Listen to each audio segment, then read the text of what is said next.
Mission Control. I just got done completing the video series on why Eden is a good investment against a few different market areas such as space technology, natural methods and independent growing, cannabis and green technologies, decentralization, ag tech, and impact investing. In today's video, we're going to pivot over to some of the problems that Eden is actually trying to help address. So it's not just, hey, we started a company to go try to make money. That's certainly part of it. We need to take care of our family, take care of our employees, and take care of our investors. But it's also, there's actually problems that our company was created to help go solve. And I want to talk about those with you today. I think I'm going to go over this one pretty quick, and then, we can come back to them and talk individually if there's any interest in that. But let's hit them real fast. So first, it's environmental sustainability, health and nutrition, urban challenges that we have in the cities, food system issues, resource availability, and actually just looking at saving money, a way to think differently about how we spend money on things like food preservation, maybe moving that into food creation. So let's jump in with environmental sustainability. In my previous videos, we kind of hit this one pretty hard. There's a lot of things going on in agriculture that get a bad rap, and I'm not a fan of people who throw the baby out with bathwater. There's a lot of good things that have been done in modern day agriculture. None of us would be able to have the comforts or joys that we've had on the food and nutrition side had it not been for advancements in modern day ag. But some of those advancements have come at a cost on long-term sustainability, where you might get something now, but you're borrowing from your future in order to get what you want now. And that's just not sustainable. And what we've done at Eden is come up with a solution that is much more sustainable, that then creates this what we call the hyper-local solution for growing food. Doesn't require erosion, no large tractors digging up the ground. Everybody can do it. Much more environmentally sustainable, uses environmentally sustainable products as the inputs, and you can even make your own organic solution to put into the tower to be the nutrient solution for your food. Did I mention it grows fish too? Only tower on the market that does aeroponics and aquaponics all together, so you can actually grow things such as tilapia or giant freshwater prawns, or if you just want for pets, you can do goldfish. But if you really wanted to eat something out of it, I recommend the prawns. The next area I want to look at is health and nutrition. I am guilty of this, and I'm turning 45 next month, and as I've gotten older, the body's slowing down. Things that I used to be able to do, I can't do anymore. And I have the opportunity to be able to actually start addressing those things. I'm learning, actually, I got to tell you guys about this. So I got one of those little patch things here, to check my blood sugar. I'm learning a lot, and I've got my health monitor on, and I'm learning a lot about my body, things that I've had problems with in the past that I'm starting to get some data on so I can make my own decision. And I don't think you should have to wear one of these or these for the rest of your life. I'm not saying that, but what I'm saying is it's really great getting information to help me make informed decisions. And what I'm finding is I have not been eating well most of my life. And that shows up on my waistline. And I've drank too much alcohol. And that shows up on my waistline. And now it's showing up in my blood sugar. And luckily, the good Lord told me to start doing these things now. And I was able to catch them and do something about it. But a large part of the world's population just doesn't have the opportunity to do those things. And they don't need to do those things. They just need to eat better. And they would eat better if they had availability of food, if they had more availability of nutritious food to them, and they just don't. And the reason for that is that the food that they're growing, usually, if you think like Africa, a lot of the farms that are growing there, the people there are starving while they're growing the food, then they get shipped in the cities for the people who have money to pay for, and that's how they get paid. So they're on subsistence, essentially. They're just barely making it by. We want to be able to come up with a way to get people more food, make it more available everywhere, so we don't have to be moving food such large distances in order to make things happen. We see diabetes, we see obesity out of control in the United States. It's just a horrendous, that's the real pandemic that's going on, is there is a health pandemic, and it is the fact that people just are not eating well. We're not taking care of ourselves. We're eating way too much processed food, too many sugars, too many carbs, not enough meat, not enough protein. And it's causing a problem, or it's a huge problem for the United States. Huge, it's huge. And solutions like our towers can put nutritious food right next to people, so they don't have to go to the grocery store to get that good food. They can just walk right in, grab it, and eat it. They can grab a carrot right out of the tower and start eating it. It's nice and clean. Just maybe wash it off real fast with clean water, but you can just, I've eaten stuff right out of the tower. But that could be the basis of a healthy lifestyle for a lot of people. Speaking of a lot of people, you know, I think the numbers are about 85% of the world's population, 80 to 85% of the world's population is going to be in urban centers by the year 2050.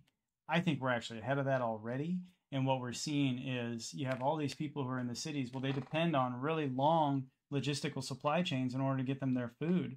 They get the best stuff because the city can charge the most, you know, for the food. And that's why the farmers send their food there first. But for the folks that are in these urban environments, what happens when, let's say, the truckers can't drive? You know, the pandemic of 2019 and 2020 showed us that when the road shut down, so does the food. That's a big problem for folks in the city. So when we look at those types of challenges, Eat and Grow Systems has created a solution that people can put right into their homes. 50th floor, second floor, rural house, cabin out in the woods, it doesn't matter. The tower can go there. It's designed to go where people are.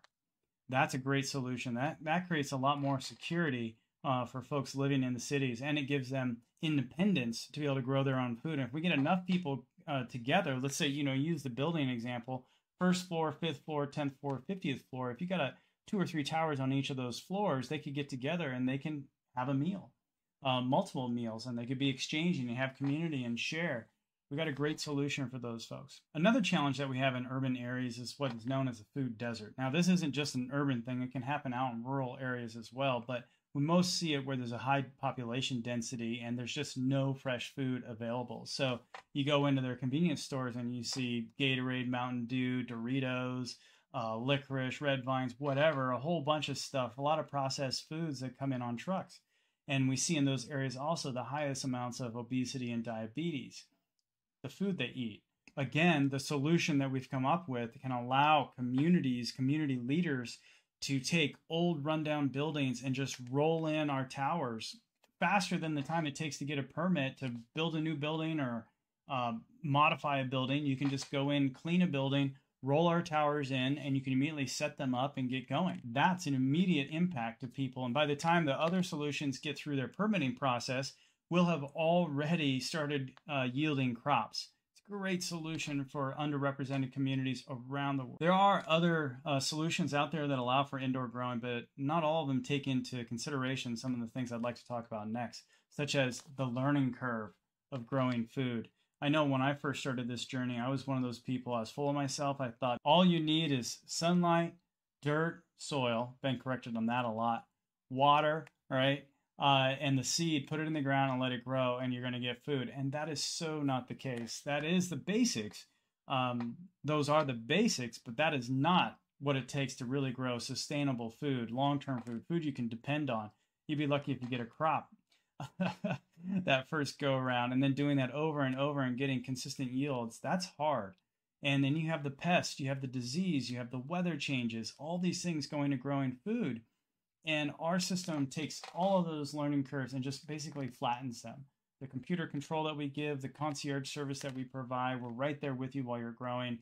It's a great solution for you if you want to get into food. There's another topic very related to this, which is the quality of your food. And what I mean by the quality of your food, I mean is, where does your food come from?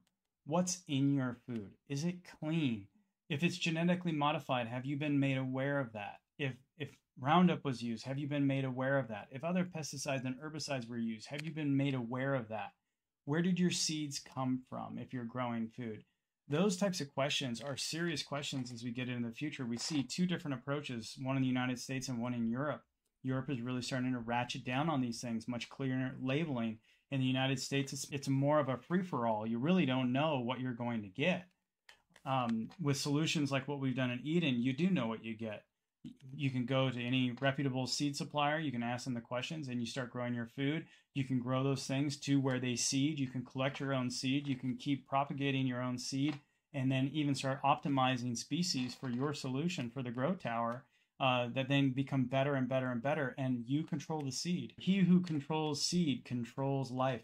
When we look at, I talked about pesticides and herbicides, but there's contamination that can occur across the entire spectrum of growing food, from from the seed itself to the dirt that it goes in, the truck, the hands, contamination of processing, packaging, even down to the grocery store where you have the awesome people in the produce department who, trim away the bad stuff. I mean, if they have a cut finger and nobody catches it, there's always opportunities for those types of things to happen, but we're seeing it happen more and more as things get larger. With solutions like ours, where you can actually have the tower right in your house and just go over there and grab the food, you get rid of all that. It's all gone. No more having to worry about the cleanliness of your food. The next area is resource availability, and this is a big one. Two really big things come to mind here, and that is, wouldn't it be great if everybody can grow their own food on land, right? You can move out of the city, you can go get land. Not everybody wants to move out of the city, and that's fine. But if you get a large chunk of people, you get it balanced, move away from that 80 to 85 to more like 50-50. That's a much more sustainable solution in the long run. But the challenge is land is becoming more and more difficult to acquire. In fact, in some cases, if it's not handed down generationally, you can't get it. And for a lot of the farmers out there, you know what I'm talking about is if you were to try to go get into the farm that you have today, if you were to try to go get into the land and equipment that you have right now at today's prices, when you're just starting, you wouldn't be able to do it. It wouldn't be possible.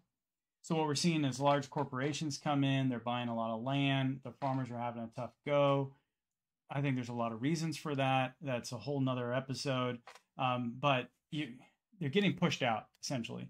And we're losing small farmers. And that's the lifeblood of our food system globally, is the small farmer. So land is just becoming more and more difficult to acquire. So you're not seeing a lot of people get land and start farming. We're seeing the number of farmers decrease. We're seeing suicide rates in farmers increase.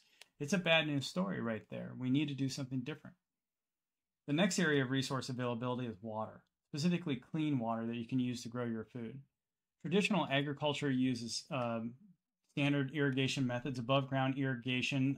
The best is, using Israel-based solutions like drip irrigation. That really revolutionized the agricultural market and really helped save water. But we're still seeing that this large-scale ag, they're still using the big guys, the big sprinklers that are out there, and a lot of water on top of the ground during hot days. Most of it goes to evaporation. It's just not very efficient. So we're losing clean water in the aquifers throughout the planet. Again, it's just not sustainable. It doesn't matter if you're left or right on this one. It's just not sustainable because we're taking water out of the ground faster than the natural processes can keep up with it. And that's just what's happening. So we need to come up with a different way of thinking again. And what we've done at Eden is exactly that. With our grow towers, using aeroponics, I think we're going to need all the above, quite honestly, as we go in the future. There's just so many people. We're going to need all the solutions we can possibly think of. Our part of it is we use aeroponics, which uses 98 to 99% less water than traditional agriculture. That's huge, right? You don't need a lot of water. You're not going to have a huge water bill.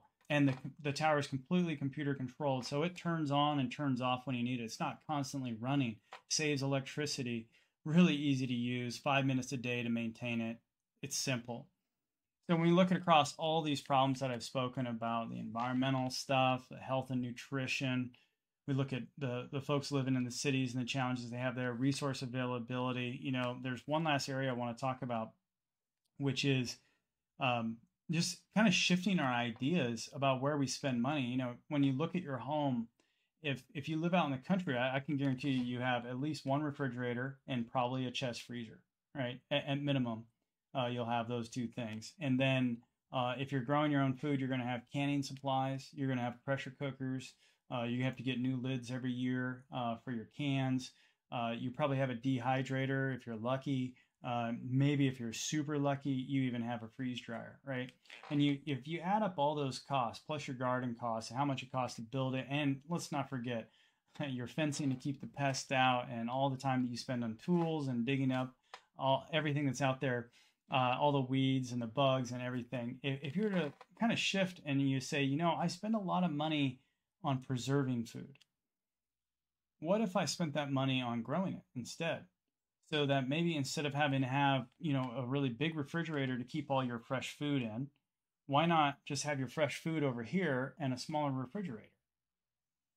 That's a lot better solution. And you eat what you need when you need it. I know when my wife goes to the store and she gets us produce, half of it you have to throw away because it ends up being bad. And then the other half, maybe you eat a quarter of because you just can't eat it fast enough and keep up with it before it dies because it's been on the truck, for 30 days already.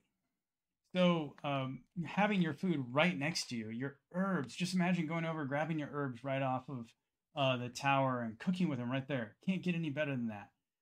Your lettuce, some shrimp out of the bottom, have some surf and turf. Yeah, that is super fresh. That's hyper local. And that is the solution that we've delivered here at Eat and Grow Systems. So I hope you consider investing in us. There's 3 things we're asking people to do right now. Pray for us to put the right investors and people in our path. If share this message, hit the share button, choose one person and share this message to them. Maybe choose 2 or 4. You don't have to choose it to a lot. Just get it out there. Help us share the message.